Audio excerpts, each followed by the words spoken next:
Injury, injury, injury, এ যেন সমার্থক শব্দের মতো হয়ে গিয়েছে। নেইমার জুনিয়র মানেই ইনজুরি।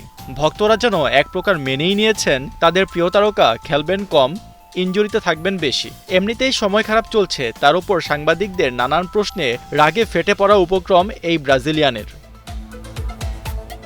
2014 থেকে 2025 পর্যন্ত অনেক বড় বড় ইনজুরি কাটিয়ে বারবার কামব্যাক করার চেষ্টা করে গেছেন এই তারকা। 2014-তে বিশ্বকাপে কলম্বিয়ার বিপক্ষে খেলতে নেমে মেরুদণ্ডে গুরুতর আঘাত পেয়ে ছিটকে পড়েন। 2018 আসরেও ইনজুরি নিয়েই খেলেছেন। 2019 কোপাতেও সেই একই অবস্থা। 2023-24 মৌসুমে আশা ভরসার সৌদির ক্লাব আল হিলালে বাম হাঁটুর লিগামেন্ট ও মেসিকাসে আঘাত পেয়ে 1 বছর ছিলেন মাঠের বাইরে। ভেবেছিলেন নিজের হোম ক্লাব সান্তোসে ফিরে হয়তো মিলবে সেই কামব্যাক, কিন্তু ভাগ্যের লিখন না যায় খণ্ডন। আবার সেই ইনজুরি, উরুর মাংসপেশিতে ব্যথার কারণে থাকতে হয় মাঠের বাইরে, জায়গা মিলল না বিশ্বকাপের বাছাই পর্বে। কিন্তু নেইমার জুনিয়র তো হার মানার পাত্র নন। এত বড় বড় ধাক্কা পেরিয়ে এখন যে মিশন একটাই, coming back to the track. একজন মানুষ যখন এত কঠিন সময় পার করে এসেছে, তখন তাকে খুঁচিয়ে খুঁচিয়ে একই প্রশ্ন করা হচ্ছে।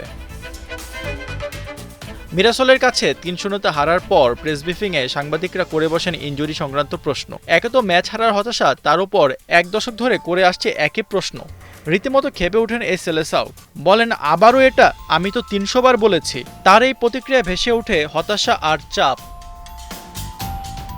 নেইমার সান্তোসে ফিরলেও ফেরেনি তার আগের ফর্ম। 14 ম্যাচে 14 পয়েন্ট নিয়ে ব্রাজিলিয়ান সেরিয়াতে 17 নম্বরে অবস্থান করছে তার ক্লাব। নেইমারের সাথে ডিসেম্বর পর্যন্ত চুক্তি নবায়ন করেছিল সান্তোস, কিন্তু এখনও আগের সেই নেইমারের দেখা মেলেনি। যদিও 2 দফা এই ক্লাবটির হয়ে 141 গোল ও 69টি অ্যাসিস্ট করেছেন তিনি।